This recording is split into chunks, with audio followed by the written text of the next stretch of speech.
दुनिया में समुद्रों का जल स्तर लगातार बढ़ रहा है, जो एक चिंता का विषय है। समुद्र के बढ़ते जल स्तर की वजह से कई शहरों के अस्तित्व पर ही खतरा मंडराने लगा है। कुछ ऐसे शहर हैं जो अब डूबने की कगार पर पहुंच गए हैं। समुद्र तटीय शहरों से बसे लोगों को इस खतरे का सबसे ज्यादा सामना करना पड़ रहा है। जर्नल नेचर क्लाइमेट चेंज में प्रकाशित एक अध्ययन में बताया गया कि समुद्र का स्तर बढ़ने पर दो भारतीय शहर तमिलनाडु की राजधानी चेन्नई और पश्चिम बंगाल की राजधानी कोलकाता को खतरा है। रिसर्च की माने तो इस सदी में समुद्र के स्तर में वृद्धि कुछ एशियाई मेगा सिटी के साथ साथ पश्चिमी ट्रॉपिकल प्रशांत द्वीपों और पश्चिमी हिंद महासागर को भी प्रभावित कर सकती है। ये रिसर्च फ्रांसीसी national centre for scientific research यानी CNRS और फ्रांस की ही यूनिवर्सिटी ऑफ ला रोसेल के वैज्ञानिकों के नेतृत्व में की गई है।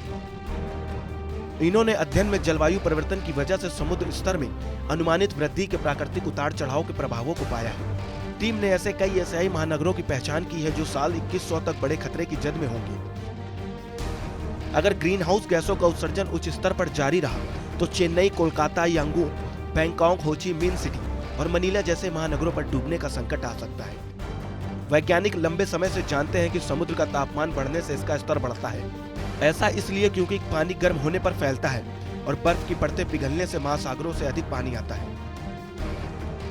संयुक्त राष्ट्र का अनुमान है कि हर साल अंटार्कटिका में 150 अरब टन बर्फ पिघल रही है। संयुक्त राष्ट्र ने चेताते हुए कहा कि जैसे जैसे ये ग्लेशियर पिघलते जाएंगे वैसे वैसे नदियां सिकुड़ती जाएंगी।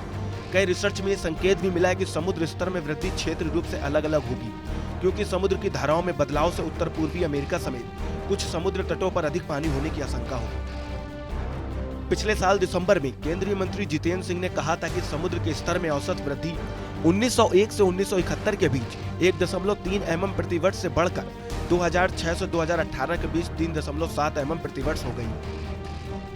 एक अध्ययन में यह दिखाया गया कि आंतरिक जलवायु परिवर्तनशीलता कुछ स्थानों पर समुद्र के स्तर में 20-30% की वृद्धि को बढ़ा सकती है।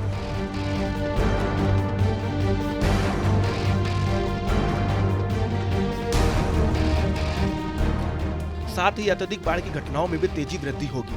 फिलीपींस की राजधानी मनीला के लिए कहा गया कि तटीय बाढ़ की घटनाएं 2006 की तुलना में 2100 तक 18 गुना अधिक हो सकती है, जो पूरी तरह जलवायु परिवर्तन पर आधारित है।